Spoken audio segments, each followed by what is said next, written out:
आप सभी को आज फिर DK Singh commerce YouTube channel पे स्वागत है।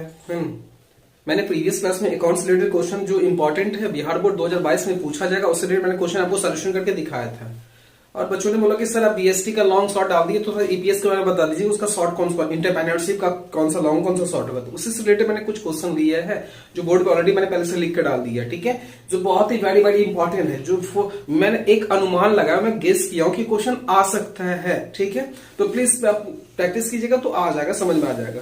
तो मैं इसी पर एक्सप्लेन बताऊंगा कौन कौन से क्वेश्चन है, ठीक है। तो प्लीज जो छात्र नहीं मेरे चैनल को सब्सक्राइब नहीं किए तो उसे सब्सक्राइब कर लीजिए, है ना। और वीडियो अच्छा लगे तो उसे लाइक और शेयर अपने दोस्तों के साथ जरूर करें। दोस्त के साथ शेयर करने से उनको भी मदद मिल जाए, हेल्प मिल जाएगा कि उन्हें भी पता चलेगा कौन कौन सा क्वेश्चन पूछा जाएगा, वो भी अपना तैयारी कर सकते हैं, ठीक है। तो मैं वीडियो को शुरू कर रहा हूं, है ना। और प्लीज बढ़िया से देखा, बेल वाले आइकन को ऑल कर दीजिए, जैसे आपको बार बार जो भी नया नया वीडियो डालूंगा, जो नया नया आपके लिए वीडियो होगा उसका नोटिफिकेशन आपको बार बार आता रहेगा। क्योंकि अभी एग्जामिनेशन का समय चल रहा है, मैं एग्जामिनेशन रिलेटेड कुछ डालते जा रहा हूँ। अभी खत्म हो जाएगा समय, तो मैं जहां था 11th का या फिर 12th का जो भी अकाउंट में सोल्यूशन कर रहा था उसके बारे में आपको बताऊंगा। तो प्लीज जो छात्र को थोड़ा सा प्रॉब्लम हो रहा हो कि सर बोल रहे थे कि सर मेरे को थोड़ा सा ये अकाउंटिंग क्वेश्चन के कुछ क्वेश्चन कंटिन्यू दे दीजिए, ठीक है। तो मैं बता रहा हूँ, मैं दूंगा उसके बारे में बता दूंगा, समझा दूंगा, कंटिन्यू चलेगा ही, लेकिन बस थोड़ा सा 12th का एग्जाम था उससे रिलेटेड कुछ क्वेश्चन मैं कुछ वीडियो बना के डाल रहा हूँ, ठीक है। तो प्लीज के लिए सॉरी, है ना। अब ये मैं शुरू कर रहा हूँ, जो ईपीएस इंटरप्रेन्योरशिप से जो क्वेश्चंस हैं वो मैं एक्सप्लेन कर रहा हूँ, ठीक है। अब देखते जाओ क्या क्या कह रहा है। सो पहला क्वेश्चन क्या है, ध्यान दीजिए, जो बोर्ड ऑलरेडी बोर्ड पे दिख रहा होगा सबको, क्या है। सो उद्यमी कौन है? उद्यमी तो सबको पता होगा। उद्यमी में से होता है जो businessman. What is an entrepreneur?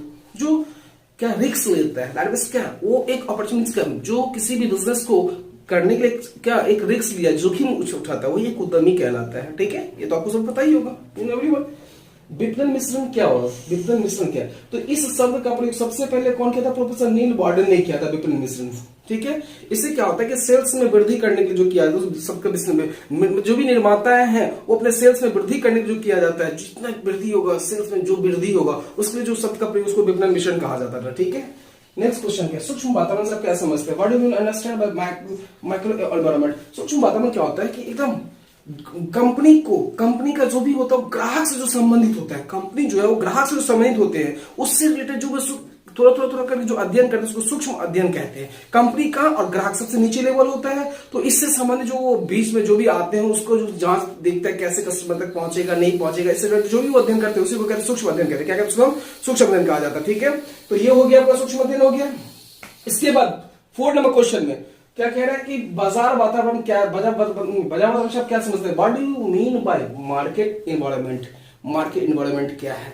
Market आप जानते हैं बाजार वातावरण क्या? बाजार में इसका मार्केट आप जो बिजनेस करोगे उसका एनवायरनमेंट कैसा है, नहीं है, इससे रिलेटेड जो आएगा वो हो गया मार्केट एनवायरनमेंट हो जाएगा। एकदम इजीली में आप देखना, एक बार ध्यान से अपने से, क्योंकि एग्जामिनेशन में कहता है कि आप देखो एग्जाम जब भी आप दोगे, कोई भी एग्जामिनेशन हो, लिखा है student right in on words, अपने शब्दों में, विद्यार्थी यथासंभव अपने शब्दों में ही आंसर दे, ठीक है। तो आपको जो लगे उससे संबंधित क्वेश्चन को रीड कीजिएगा, आपको जो उसका आंसर उचित लगे, जो सही लगे, आप वही राइट करना, ओके। तो ये हो गया, समझ गए।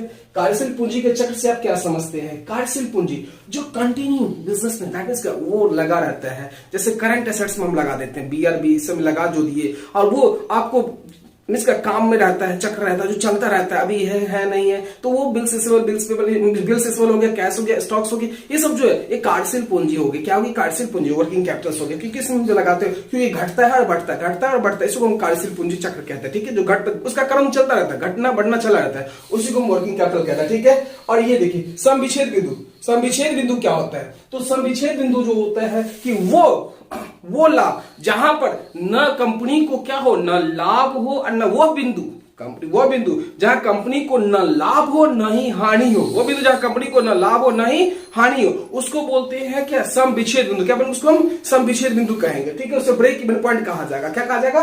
ब्रेक इवन पॉइंट, जहां पे न लाभ हो और न ही हानि हो, न लाभ हो न ही हानि हो, उसको क्या कहेंगे? हम सम विच्छेद बिंदु कहेंगे। क्या कहेंगे उसको? हम सम विच्छेद बिंदु कहेंगे, ठीक है। सो ध्यान रखिए, क्या कहेंगे उसको? हम सम विच्छेद बिंदु कहा जाएगा। तो ये भी बात आपको समझ में आ गया। इसके बाद हम आते हैं अवसर लागत तथा संयुक्त लागत क्या है? अवसर लागत और संयुक्त लागत क्या है?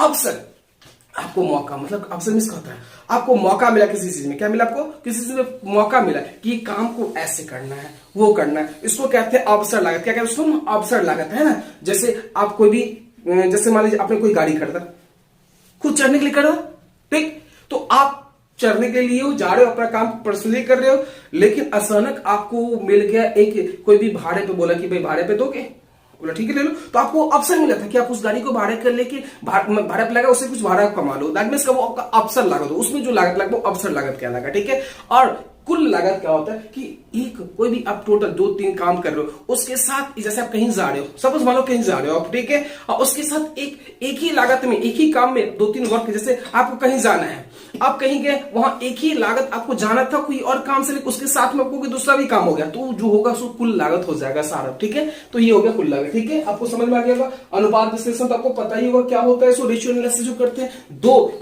न्यूमरेटर डिनोमिनेटर को जो हम उसको डिवाइड करते हैं, दो भागों में जो बांटते हैं उसी को अनुपात कहते हैं। दो अनुपातिक रूप में जो भिन्न रूप में जो रहता है, किस में रहेगा, भिन्न में रहेगा, उसको कहते हैं। संसाधन के विभिन्न प्रकार, जैसे वित्तीय संसाधन हो गए, मतलब रिसोर्स क्या है, आपका तरीका क्या है, वित्तीय संसाधन, भौतिक संसाधन, ये सब संसाधन के प्रकार है। किसके प्रकार है, प्लीज देखिएगा, सर्च कीजिएगा, ढूंढिएगा, मिल जाएगा आपको, ठीक है। फैक्टरिंग किसे कहते हैं, फैक्टरिंग किसे कहा जाता है, फैक्टरिंग जो आप काम करते हो, ठीक, जो आपने काम किया, फैक्ट्री जो आप क्या कि मान लो कोई भी व्यक्ति है, ठीक है, उससे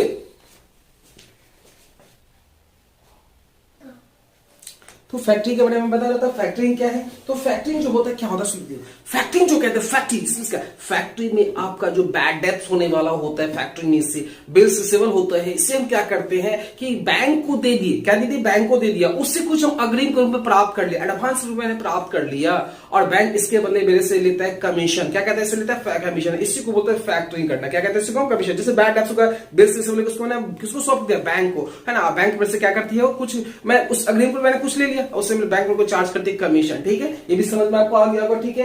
अब कोष पर बताओ, पता है कोष प्रवाह विवरण की परिभाषा दीजिए, फंड फ्लो, फंड जो बनाते हैं कोई विशेष चीज के लिए, give the definition of fund flow statement, है ना। घटना कोण क्या है, ये एक न्यू क्वेश्चन है, घटना कोण, घटना कोण क्या होता है, ये एक ऐसा कोण है, लिसन केयरफुली, घटना कोण क्या है, ये एक ऐसा कोण है जहां पे विक्रय कोण, सेल्स का एंगल, और कॉस्ट, टोटल कॉस्ट का एंगल, जो सेल्स जो कोण है, सेल्स एंगल जो मतलब विक्रय का जो लाइन है कोण का जो लाइन है, वो टोटल कॉस्ट के लाइन को काटती है ना। और मतलब इस दोनों में काफी अंतर होता है, दोनों में क्या होता है, काफी डिफरेंस होता है, तो इसी को कहते हैं घटना कोण। क्या कहते हैं, सेल्स लाइन, मतलब विक्रय वाला जो एंगल होता है, विक्रय वाला जो रेखा होता है, विक्रय लागत का लेखा जो होता है, विक्रय वाला, वो विक्रय वाला, और कुल लागत का जो उसे विक्रय लागत काटती है, इस दोनों में काफी अंतर होता है, किसमें, सेल्स में और लागत में, इसी को कहते हैं घटना कोण। क्या कहते हैं इसको, घटना कोण कहते हैं, ठीक है। न्यू क्वेश्चन था, देख सर्च कर लीजिएगा, मिल जाएगा आपको।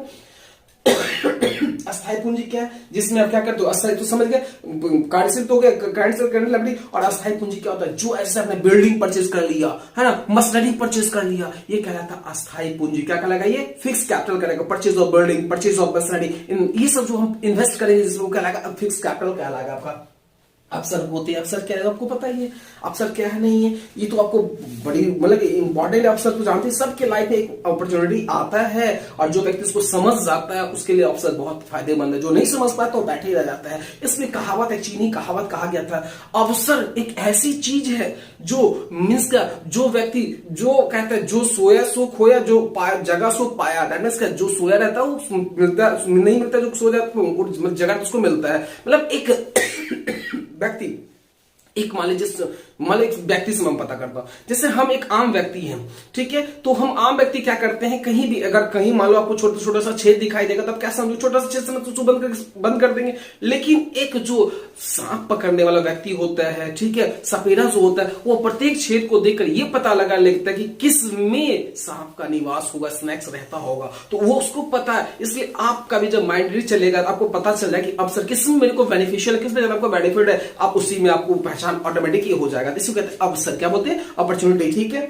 अब यहाँ जो टेक्नोलॉजी क्या है, अभी तो सब कुछ टेक्नोलॉजी पे चल रहा है, ठीक है। ये क्वेश्चन है, किस में नियंत्रण, कौन कौन से डिस्कस वो क्वालिटी कंट्रोल की क्वालिटी क्या होता है, सो बताइए, वो हर चीज में क्वालिटी पे डिपेंड करता है, किस ने अच्छी क्वालिटी की है, बैड क्वालिटी की, क्वालिटी पे डिपेंड करता है। ये क्वेश्चन है। व्यवसाय अक्सर से आप क्या समझते हैं, बिजनेस अपॉर्चुनिटी क्या है, कौन कौन सा बिजनेस आपको कैसा चयन, सिलेक्शन कैसा करना चाहिए, वो भी आपको आप पे डिपेंड करता है, कैसा करोगे। ओके, नेक्स्ट, अंशदान कंट्रीब्यूशन क्या होता है, जितना सेल्स मैंने किया, जितना मैंने सेल्स किया, जितना विक्रय किया, उसमें से मैं वेरिएबल को घटा दूं, ठीक है, वो मेरे को क्या लगा, कंट्रीब्यूशन। क्या कहलाएगा, कंट्रीब्यूशन, अंशदान कहलाएगा। ठीक है, ये उसके बाद लाभदायकता अनुपात क्या, प्रॉफिटेबिलिटी रेशियो, अकाउंट में पढ़ेंगे, प्रोजेक्ट रिपोर्ट, जो भी प्रोजेक्ट करते उसको रिपोर्ट देना। साहसी कार्य की कल्पना क्या है, साहसी कार्य की कल्पना क्या है, इससे रिलेटेड है। ठीक है, ये और उपक्रम का चुनाव किसमें साहसी, किन किन दो बातों पर ध्यान दिया। व्यवसाय चुनने से पहले एक उद्यमी को कौन कौन से बात पर ध्यान देना चाहिए, आपको 2 पॉइंट से लिखना है। ठीक है, आपको मतलब मार्केट का असाइनमेंट कर लेना पड़ेगा। ठीक है, वहां पे सारे यातायात की सुविधा है या नहीं, ये सब बहुत सारा चीजें है ना, कोई भी सुविधा मतलब वहां पे कोई मतलब लीगल कानून तौर पर सब कुछ का सुविधा है कि नहीं, ये सब आपको देखना होगा। ठीक है, ये 2 बातें को देखना है। ठीक है, ये भी समझाया कि इसका सवाल प्रोफेसर नील बॉर्डन ने सबसे पहले दिया था। ठीक है, सो मार्जिनल सेफ्टी क्या है, ये तो आप लोग पढ़ पाए, अकाउंट में अपने एमओएस है ना, ये क्या है। तो प्लीज इतने क्वेश्चन प्लीज आप प्रैक्टिस बढ़िया से कीजिएगा, तो एक भी क्वेश्चन नहीं छूटेगा। और इससे ज्यादा मेरा एक अनुमान है, इससे ज्यादा क्वेश्चन हो सकता है नहीं पूछे, लेकिन हो सकता है एग्जामिनेशन तो ही है। प्लीज प्रैक्टिस कीजिएगा, इतना क्वेश्चन पे तो बेहतर मार्क्स आप ऑब्टेन कर सकते हैं, है ना। तो प्लीज आप, मैं एक बार और कह रहा हूं कि इस क्वेश्चन को बढ़िया से एक रिपीट करके सर्च करके आप उसे ढूंढना और उसको बनाइएगा और सोल्यूशन बस ध्यान से अपने शब्द में ही याद कीजिएगा, रटना नहीं है, सिर्फ समझना है आपको। समझ के क्वेश्चन ऑटोमेटिक आप लिख सकते हो, अपने शब्द में ही लिखना आपको। ठीक है, तो ज्यादा मार्क ऑब्टेन कर सकते हैं। ठीक है, तो आप इसे नोट कर लो, और नहीं नोट कर मैं इसका स्क्रीन का फॉर्म में क्लिक करके क्या करूंगा, मैं टेलीग्राम चैनल है ना, यूनिवर्सल कॉमर्स स्टडी सर्कल है ना, डीके सिंह, आप सर्च करना, वहां मिलेगा, वहां ज्वाइन कर जाएगा ऑटोमेटिक, वहां से भी आपको फोटो मिल जाएगा। ठीक है, तो प्लीज वीडियो को मतलब जो भी वीडियो देख रहे हैं उसको लाइक और शेयर जरूर करें, है ना। इससे क्या होगा, मेरा मनोबल थोड़ा सा बढ़ेगा, है ना। मेरे चैनल को प्लीज सब्सक्राइब भी करें। तो आज के लिए बस इतना ही, नेक्स्ट वीडियो फिर मैं मिलता हूँ। नेक्स्ट इससे थोड़ा लॉन्ग क्वेश्चन मैं इस पर डिपेंड करूंगा, क्या है इसका लॉन्ग क्वेश्चन कौन कौन सा उसके बारे में थोड़ा बताऊंगा। ठीक है, तो आज के लिए इतना ही, ओके, थैंक यू।